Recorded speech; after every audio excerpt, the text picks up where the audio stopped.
Como é tradición, cada 16 de xullo, a maioría das vilas mariñeiras engalanáronse hoxe para tributarlle unha merecida homenaxe á Virxe do Carme, a súa patroa.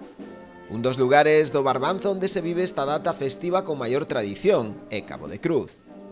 Os actos iniciábanse a media mañá no recheo portuario, onde tiña lugar a multitudinaria misa solemne, que se celebrou como é costume na lonxa.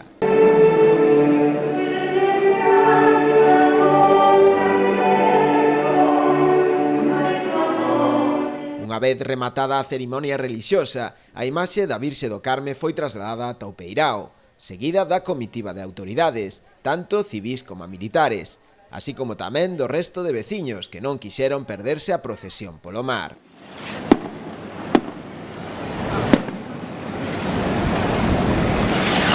Dende o porto, a imaxe ofrecía unha bela estampa, cunha ringleira de barcos e pequenas embarcacións totalmente engalanadas para a ocasión, con bandeiras e flores, xa que era o día no que se tributaba unha merecida homenaxe á súa patroa. E como é costume, no medio da ría lanzouse ao mar unha coroa de loureiro, na memoria de todos os mariñeiros falecidos.